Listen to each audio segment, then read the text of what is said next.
Michael, a lot of people came to the game today, including yourself, I guess, with a lot of anticipation and excitement. Ultimately, it was a disappointing score and a disappointing performance. Um, I can't put that in words. Embarrassed. I am devastated. I am angry. I have never in my life watched a performance or been involved as a manager in a performance like that. No heart, no desire, couldn't pass a ball. There was no. We talked about being bold and being brave and and playing with intensity. There was none of that. There was no running off the ball. We've brought in players this week, and there's just no excuses. All I can do is apologise to the people who have paid the hard money to watch that. And put as a fan, as a manager and a fan, you can't put that in the words. We've just had words with the lads in the changing rooms, and there's conversations to be had this week. There's conversations that we've got to have with the board. If anybody thinks I'm going to tolerate that, no. Their manager's come across there and he goes, "You've got a job in your hands here, Mick." I thought after last week's performance, I thought we had a couple this week, which we have done. Felly coming in as well. I actually thought, yeah, we've got a real good chance here. We've kind of worked on things this week, and it's been dead positive in training. But without Adam Richardson and goal there, like that's 8 or 9, and not to have a shot on target at home. There's just no excuses whatsoever. Me and Tom will be talking, no doubt, straight away about this and looking at what we can do, how we can change things. And the words of Rome wasn't built the day I wanted it built yet, the day I moved in. And I actually looked at the squad and I thought, it's not. We've got a good squad here. Just add a few here and there, we'll be fine. But it is a rebuild. It is a rebuild. So that took you by surprise. What do you put it down to? You were expecting a lot more. You've got to be up for the fight. You've got to be willing to fight for the shirt. Thomas went and stood there in that changing room and made this great speech before the game about the history of Spartans and how about trust and about respect and about like playing for the shirt and playing for the badge. You tell me a player that's played for that badge today, probably Billy Gordon and Adam Richardson, and they're probably the two youngest lads on the pitch, and that says it all. People have a bad day and have an off day. I get that, and losing two fullbacks who were instrumental in how we played last week. Didn't help using Joe Oliver illness and using Holvey injury in pre-match. But there's no excuses. People had opportunities today. People had opportunities to show me and show Tom what it means to wear this shirt. And as a manager, obviously I take it, I'm there to kind of shield the players. Can I shield the players after that? No, I can't. They've got to be big enough to take that and look at that and say, if they don't, and I've said that, if you don't want to be here, just go. And we can bring players in who will come and play for the shirt and play for the way that we want to play and the style we want to play. Woodsy's had a say in there, and but we've hid there today. We haven't even pressed or nothing. It's been like schoolboy football, and it's not good. Yeah, I mean the first half, as you see, you mentioned Adam Richardson, who comes out the game with a lot of credit. Yeah, if it wasn't for him, we could have been certainly 3 at half time. So the second half, it came to that, didn't it? Where we were just so fragile. Yeah. We spoke at half time. We tried to put another structure in it. Hard when you're playing like a centre half at right back, and you're thinking you've got to throw kids in otherwise. And kids who should, no disrespect, should be playing at a lower level and learning the trade, and they're putting it at a good level to kind of do a job. And let's be honest, we thought we'll start the second half and there was going to be a desire and there's going to be like a kind of like let's show the fans what we're about, and we just haven't even done it at all. And to play as badly as that is like it's mind blowing. It's absolutely mind blowing to me. Back to the drawing board, I think, for us, and I knew the board knew it was going to be a big job. I thought it'd be a job not as big as what it is, and it is a big job. It's a rebuild, And I think I know it's great talking to the fans and the fans telling us that, but I've had performances there by players who honestly shouldn't wear the shirt. Shouldn't wear the shirt. Yeah, at all. you used the word after last week's game, desire. Yeah. You saw some of it in that game.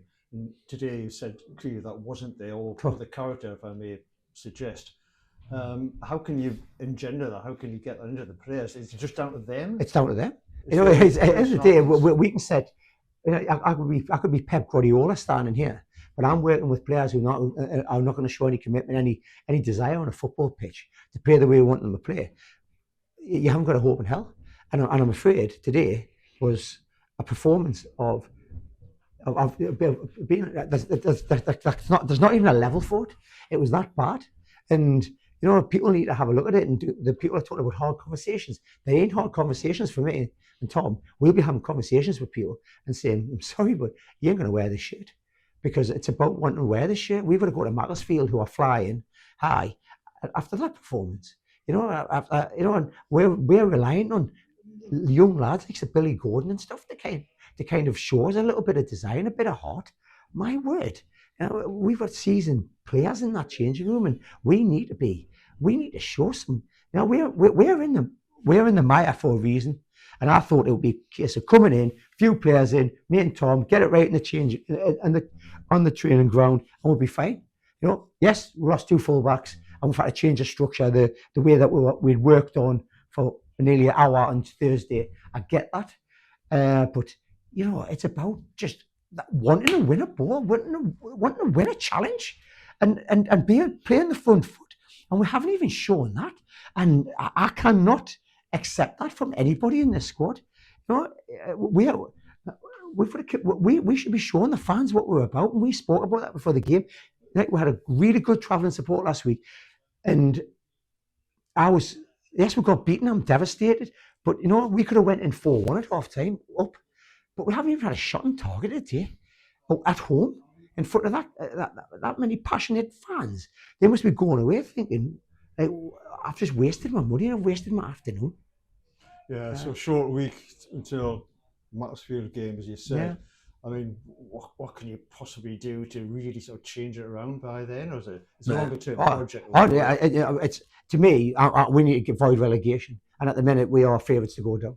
So it's up to me. I've got somebody who's working 24/7 to bring players in and looking at players. We thought we had kind of cracked it with the 2 that we got in, but they've been starved of service all game. Ben Fell's come in. It's a learning curve for him. No doubt a very good player. Adam Richardson's come in, but it was men against boys today, and we have to look at it. We have to look at who we can get in. We've been helped with clubs, but we need experienced players in here, and we need players who are ready for this kind of division. You can see what Matlock's done. Matlock's went and brought players in who know what this league's about, and it was men against boys for us. And you need those experienced players. You need those players coming through who are going to play for that shirt. And I'm afraid today there's just no excuses, and me and Tom will not accept that at all. So we're back to the drawing board. We're back to needing players. We knew that. The board knew that. The board knew it was a rebuilding job. We didn't. There's no excuses, but there hasn't been a summer. There hasn't been like a kind of where if me and Tom had been here from last season, you'll be looking at it. You'll be structuring it.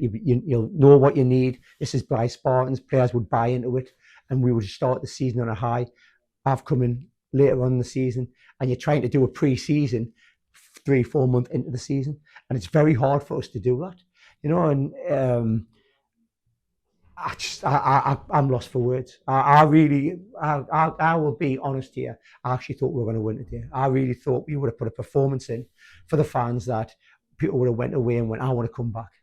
And all I can say to them is, we will change it. We will turn it around. We will make it the team that the Blythe Spartan supporters should have, but it takes time. And, we're talking to players. We've been backed by the board to bring in who we wanted this week, but we need to bring.